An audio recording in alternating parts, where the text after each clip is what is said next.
What is going on, everyone? Today I'm going to give you my spoiler-free review for Superman 2025, the brand new Superman film directed by James Gunn, the start of the DCU. I've been looking forward to this ever since it was announced. I am just a huge fan of the Superman character. I'm a huge fan of DC in general. And even though I really loved Henry Cavill as Superman, I loved Zack Snyder's portrayal of Superman, I'm still completely fine with seeing a new iteration of it and seeing what James Gunn can do with the character as well.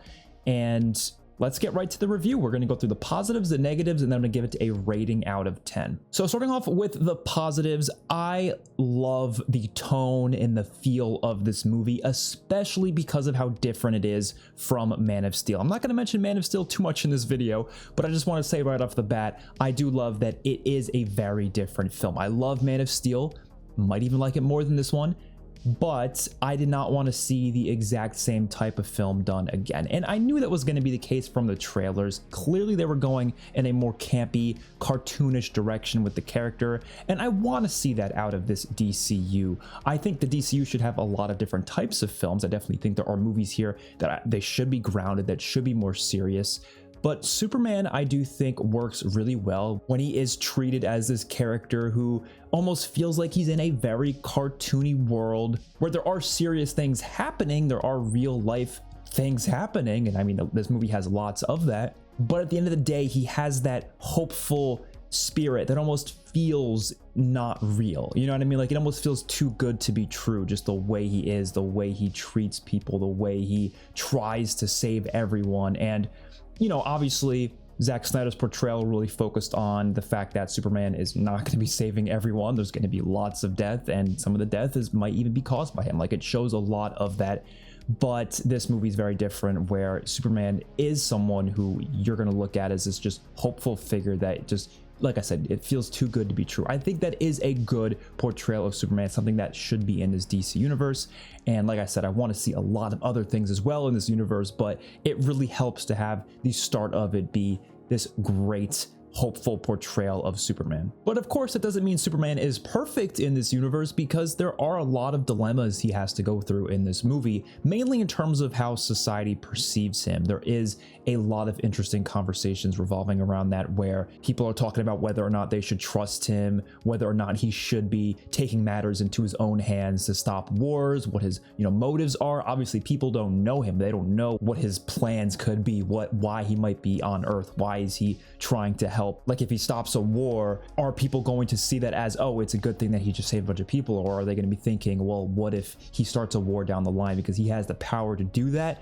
Now he has the power to literally wipe out the entire Earth if he wanted to. Like, people are now going to be worried about that.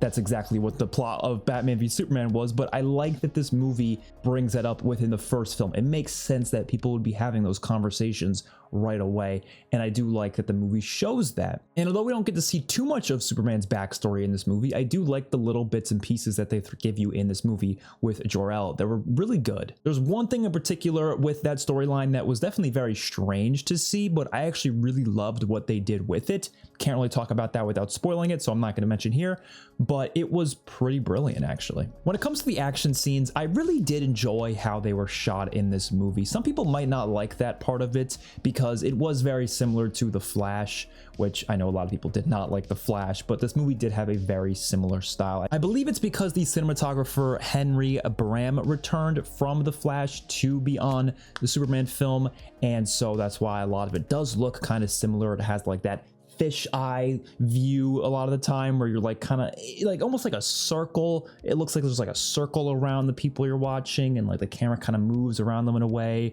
and some of the shots almost look like you're watching a video game in some scenes. And I have no issue with it personally. I'm not like a significant issue. I will kind of talk about that more in the negatives, because there's like one or two elements of that I do think didn't work for me, but for the most part I thought it actually worked really well with Superman. I thought that sort of style of shooting the scenes made it feel quite engaging. Like, it was really hectic. It was honestly kind of, dizzying in some scenes as well, but it was still really damn good, really good action all the way through. It looked really incredible in IMAX, and I think the CGI was pretty great across the board. I really didn't have a significant problem with that personally. Now let's get into the cast. Of course, we have David Corenswet as Superman and Clark Kent, and I have been advocating for David Corenswet as Superman since before he was even announced as Superman. He was my fan cast. Everyone kept asking who should be the next Superman.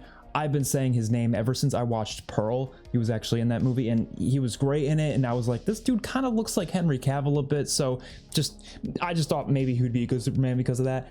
And I was right. From all the way back when I thought it would be a good fit, I was right. He is a fantastic Superman. I think, even though I love Henry Cavill, like I said, to death, he's so good as Superman. I think this portrayal is probably my favorite because he really does embody Superman in pretty much every way I can think of, especially just in terms of like how kind he is, just like almost too much in some senses. Like there's one scene where he like thinks he's being mean to someone when he's really not being mean to them whatsoever, and he like goes to himself after, he's like, I was too mean. Like it's just like stuff like that where it's like that's what Superman is to me. Yes, there's a couple moments where he's definitely like yelling a lot, and that was a bit caught me off guard. Like I wasn't expecting him to have scenes like that. Even like scenes with Lois in this movie, a couple of scenes where he's like talking really loudly to her. Some of it was done in more of a comedic tone, so I thought maybe that was just what they were going for. But the stuff like that, I was a little bit like, maybe they shouldn't have had him talk like that. But in general, I still think his portrayal is pretty much almost perfect, and I cannot wait to see more of him. I mean, I hope we see like at least another 10 years of him as Superman. I feel like there has to be a lot more, maybe even more than 10 years. I mean, it would be insane to me if he's still playing Superman by like 2040, but I hope I'm 40 years old and we still have David Corenswet as Superman. That sounds insane, but if you think about it, I mean, Robert Downey Jr. played Iron Man for what, like 11 years? I mean, he's coming back for another role now, but still 11 years is a pretty long time. 11 years from now, we're going to be in 2036. Oh my God, that's just disgusting to think about. But yeah, I want to see him play this character for that long, and it would be pretty crazy to be on that journey and just see him, evolve as Superman. Nicholas Hoult as Lex Luthor was surprisingly incredible, and to be honest, I'm not like 1000% surprised, but originally when he was first casted as Lex Luthor, I was very skeptical. I was like, are we seriously casting Nicholas Hoult as Lex Luthor? And honestly, I was being a bit closed-minded. I really wasn't thinking how damn good of an actor he is and how easily they can just, do some makeup, have him, obviously be bald in the movie. And he was able to so well embody Lex Luthor to the point where I think he might be my favorite Lex Luthor portrayal I've ever seen. Just gonna say it. I think he was incredible. He had so many great scenes in this movie. I would say he might be even the standout of this movie. They really went far with making him this really evil guy in this movie. Like, he's not just some, villain that you kind of understand where he's coming from. Like, there's none of that. He's just pure evil. And I love that. Like, that's gonna be very, very entertaining to watch as someone that you want to hate. And it worked so well because the way he feels about Superman in this movie, like just nonstop, he hates him more and more and more. And that's exactly what the dynamic between Superman and Lex Luthor should be, where Lex Luthor just hates his guts. Their back and forths were really, really good in this movie. They don't talk that much in the movie, but when they do, it is so good. It is so good. Rachel Brosnahan as Lois Lane was also really incredible. She reminded me so much of Margot Kidder from the original Superman film from the 70s. She really embodied her, and I don't know if that was on purpose, but I just wanted to say that she really reminded me of her, and I thought she was really good in this. I do think they definitely didn't use her to her fullest potential. We'll talk about that a little bit more in the negatives. There were a couple things, especially towards the last half of the film, where I was just like, what's going on there? But I'd still really enjoy her, and I think that overall, she's probably going to make for a really fantastic Lois Lane for the rest of the DCU. Now, just in this movie, like I said, I did like her, but I do think there are still more room to grow for the character, especially in relation to her relationship with Superman or Clark Kent. There's definitely a lot more there that I'm very excited to see, but still really love her as Lois Lane here. I think she's a fantastic casting for it. And there's some of the other characters, like Jimmy Olsen was really good in this. I wasn't expecting him to be in it as much as he was, but I really enjoyed him. There's a lot of other side characters that are pretty good. Metamorpho was pretty cool. Wasn't expecting him to be such a big part of the movie and one of the more emotional parts of the movie, but he was, and I really enjoyed him. You also had the rest of the Justice Gang with Mr. Terrific, Guy Gardner, and Hawk Girl. There wasn't a lot of them, but I do really like that they did this whole Justice Gang thing, because I think it's pretty clear that this is probably going to turn into the Justice League someday. And I'm not going to say whether or not the movie talks about that whatsoever. I'm just basing it off of what we see in the trailers. Very clearly, if they're called the Justice Gang and they're in a place called the Hall of Justice, it's probably going to turn into the Justice League. And I feel like it was a really good start of that. I actually really love Nathan Fillion as Guy Gardner. I thought he was actually really good in this movie. He was pretty funny and surprisingly charismatic in like a weird way. I don't really know how it worked, but it did. Hawk Girl was good in it. I mean, Isabella Merced is someone that I'm definitely excited to see in the DCU. I'd love to see a lot more of her, but she didn't have a lot to do in this movie, but I still enjoyed her. But Mr. Terrific was definitely the star of the Justice Gang in this movie. He definitely had the most to do, and he was amazing. Like, I genuinely really loved his scenes. There's one scene in particular that I thought was just so great. And he's also a character that, again, I would love to see a lot more of. They're really opening up this universe quite a bit with a lot of characters, which is something a lot of people were skeptical of going into this movie. They thought, you know, there's too many characters being introduced. Why is there so much, why is there so many characters in a Superman movie? Why can't it just be Superman?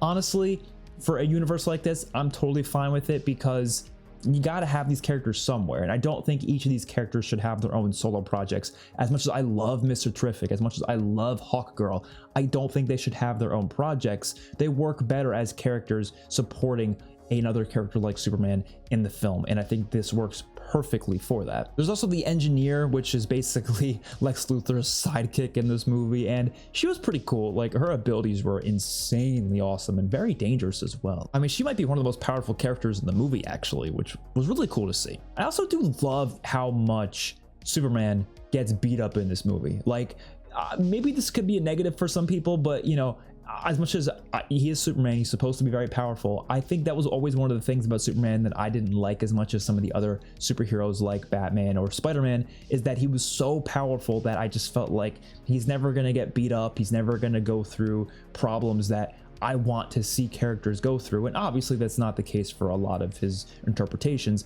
but this movie does a great job of not making him too powerful. There are lots of characters that can not necessarily defeat him, but get close to defeating him, like very close. And a lot of characters put up a really good fight against him, and he does get beat up a lot. And it's not like something that ruins the character for me. It actually makes the character better. It makes him more entertaining because he feels more human. He feels more real and down to earth. That's what Superman should be. And so I definitely enjoyed what they did with that quite a bit. And one of the most important things about this movie is that it really did get me excited for the rest of the DCU. Like I said, for the other characters, I'm excited to see a lot of them again, but I just love how they started off this universe. I know James Gunn mentioned that he wanted to throw us into the universe when superheroes already existed. The story's already basically going on, and you could see that in the movie. Like, clearly there's been a lot to this world already, and the movie does a great job of starting it off, like explaining to the viewers like what's going on in this universe at this point, at least in regards to Superman.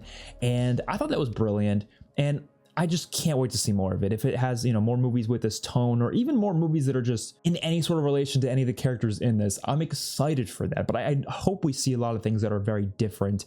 Like I said, very different tones. I don't want to just see this tone, but this tone does work really well. It has that Saturday morning cartoon feel that I think we kind of need for comic book movies every now and then. I love seeing movies like the Batman, but I also love seeing movies like this. I love seeing movies like Joker. I love seeing the stuff that Marvel's doing. Like, I think that we need a lot of diversity, and this movie does feel like it has a good place within the DCU, and it's a great start of it. And the last positive is the fact that I really do love the soundtrack by John Murphy. It was an incredible soundtrack, but as we get into the negatives, I am not happy that they had to reuse the Christopher Reeves, John Williams theme from the 1970s film. I personally just don't like that idea of taking a theme from a prior iteration of the character and just reusing it, remixing it, of course. They didn't just copy and pasted. It still is redone for this film. It's an amazing soundtrack, and they use it so well in the movie. It's a beautiful piece of music. But I just wish he got his own theme. You know what I mean? I really, really do. I hated when they used it in Justice League 2017. Thankfully, Zack Snyder's Justice League went in and actually used the Man of Steel theme instead, because that was Henry Cavill's theme. And then when they had Henry Cavill show up at the end of Black Adam, they decided to use the John Williams theme as well. I was like, what are we doing here? Like, a different iteration of the character. Let that iteration of the character have that theme. Like, Batman does that pretty well. They give each version their own theme. When the Batman came out in 2022, they didn't go take Danny Elfman's theme and remix it for that movie. No, of course not. They gave him his own theme. Spider-Man as well. When Tom Holland's Spider-Man came out, they didn't throw in Tobey Maguire's theme and just say, oh, here's the theme from. No, they gave him his own theme. I really wish they did that for this as well. I love the soundtrack, which is why I include this in the positives and the negatives, but it does bother me that it is just that theme. We knew this was going to happen, and they showed it in the trailers for, ever since the trailer started, ever since the marketing started. But personally, I'm just not a fan of that. But let's get into like the actual negatives though, because that's like not like a huge thing. That's just kind of like more of a nitpick for me. But let's get into the bigger problems. I do think this movie was kind of rushed. And I don't mean rushed in production. I mean the actual pacing of the story and the plot. It is way too fast. This is the most fast-paced movie I've seen in a long time, and that is definitely going to make it more consumable for the average person, which is why I think this is going to be a very crowd-pleasing movie. I don't think anybody's going to dislike this movie. You cannot call this movie boring. It is so fast-paced. If you're bored of this movie, you are not human. It doesn't make any sense. But I think with how fast-paced it is, it does kind of take away from some of the moments. I think some of the moments needed to breathe a little bit. And this is not really a spoiler, but there's a couple scenes in particular with Clark and Lois where I felt like they just needed to be a bit longer. And I really wanted, like, for example, I really wanted a flying scene with them, and there wasn't a flying scene with them, unfortunately. Again, I don't really think that's a spoiler, just to warn you guys if you wanted a scene like that. But I wanted one, that was in the original Superman. I thought it would have fit one scene in particular. I was like, the way the scene ended, I was like, oh, this would be a perfect time for him to pick her up and have like a nice little cute scene while nice music's playing while they're flying. I don't think that would mess with the pacing at all. It would just give us moments to breathe with the characters and really, embrace this world. But unfortunately, they just kind of kept moving, the pace of the story so fast. We just had to get to the next scene. We had to get to the next scene. We had to see what this one character is doing. We had to go cut the next character and cut to this character. And it's just too fast. And there's a lot going on for sure. But I think that does kind of hurt the movie quite substantially. It's definitely my biggest issue with the movie. And it's not just that stuff with Clark and Lois. There's a lot of missing stuff with Clark and Lois. And look, I get they wanted to start this movie already, far into their relationship. They wanted to start this movie far into Superman being Superman in general, right? This is not an origin story whatsoever. And I'm okay with them not doing his origin story, but I do think that does miss out on a lot of stuff. And I do think we missed out on a lot of Clark and Lois's relationship here. And so I mentioned before that I do really like Lois Lane in this movie. I don't necessarily think I love her with Clark just yet. I think they have good chemistry. I think they definitely work together, but I felt like there wasn't nearly enough with them, and I didn't really fully understand their relationship dynamic as much as I probably should have. Like, obviously you see right off the bat what their conflict is. They do have a lot of relationship problems going on very clearly, but I never really bought into it. I never really bought into their dynamic because we don't get to see it. We don't get to really see any of it, and they don't give us enough dialogue or context to fully understand what their relationship was like.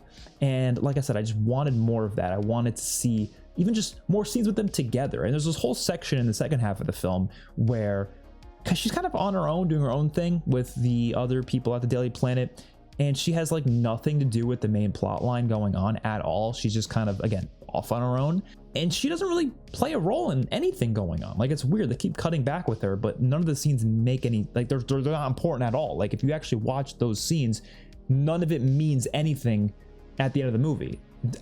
You know what I'm talking about if you've seen the movie, but it's one of those things where it's like, well, you could have included her in the plot in some way, shape, or form. Even if it was something like, I know some people don't like the whole damsel in distress thing, like we can't just have, the love interests of the main characters always being in trouble and then them having to be saved, but that adds a lot to the characters, believe me. I mean, there's a reason why so many of the relationships with Spider-Man, and his love interests in the movies like work so well is because, yeah, having those moments where he's able to save her is important to the story, but you don't really get that in this movie. Lois Lane's not really ever in danger like that. And I also, love that aspect about the 1978 movie like that. That was a lot about Lois Lane being in danger there. You just needed something else. I don't really know what it had to be exactly, but we did need more there. I also thought we needed more of Ma and Pa Kent. There wasn't really much of them in this movie. They had maybe 2 scenes in the whole movie. And look, those scenes were great, like amazing scenes, but I wanted more than that. You know what I mean? And the movie's like 2 hours, a little more than 2 hours long.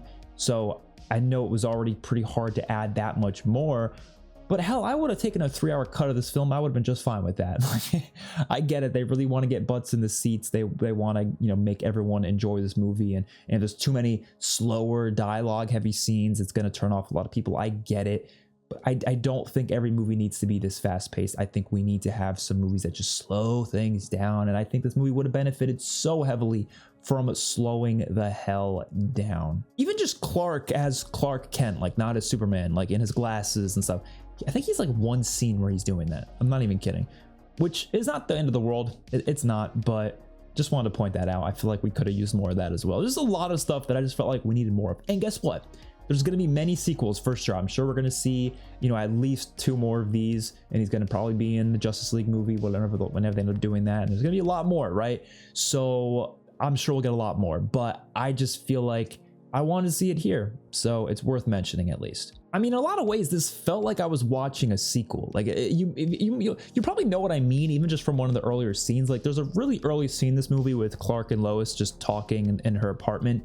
And when I was watching it, I was thinking to myself right away, I was like, this really feels like I'm watching Superman 2. It doesn't feel like the first Superman. So I don't know. And like I said, I think it would add a lot to see the early parts of the relationship. Even just seeing like her discovering that Clark is Superman. Like that was such a incredible part of Superman 2 from 1980. That was such an amazing part of that movie. So that would have been great to see in their relationship. It adds a lot to who they are, but we don't get to see that. We skip that whole part of their relationship and we're just already deep in there. So I do think it hurt the movie a bit. I do. And the last negative I have is, like I said before, although I do really like the action in this movie, I like the visual style of it. I like James Gunn's directing, and I thought honestly the CGI looked great. There are some shots that did look kind of weird. Like they had that same issue that the Flash had in a couple other scenes. Again, not every scene, where it just looked off. And it's really hard to explain, but it just felt like kind of like a video game cutscene or something like that. It was a little bit not great. Some of the lighting in some of the scenes I also didn't love. I don't know if it was the color correction or the lighting, but there was a couple scenes where it just did not do it for me, especially in the fight scene against the giant kaiju monster thing. That scene was not a fan of how it looked visually. Like the CGI again is fine, but the lighting and the coloring, I didn't like it. I thought it looked kind of gross. So there's a couple scenes like that in the movie, but majority of it looks fantastic. There's a lot of fantastic scenes. So I'm definitely not going to sit here and say majority of the movie is bad, because most of it looked great. All in all, that is my review for Superman. I really did enjoy this movie. I thought it was really, really solid. I didn't love it as much as I wanted to, but that's not a problem whatsoever. I don't have to absolutely love everything I watch. As long as I really enjoyed it, that's more than enough. And to be honest, I'm going to give this a really high rating. So I think it's definitely close to being a movie I love. I'm going to give it 8.9 out of 10, which very close to that 9 out of 10. It's like inches away. Maybe it'll get there on a rewatch or something, but at least it's very, very close. I really enjoyed it. Like I said, very excited to see the rest of the DCU, because there is definitely a lot more interesting stuff to come in this universe. So hopefully you guys enjoyed. Let me know your thoughts in the comment section down below. I will see you on my next one. Peace out.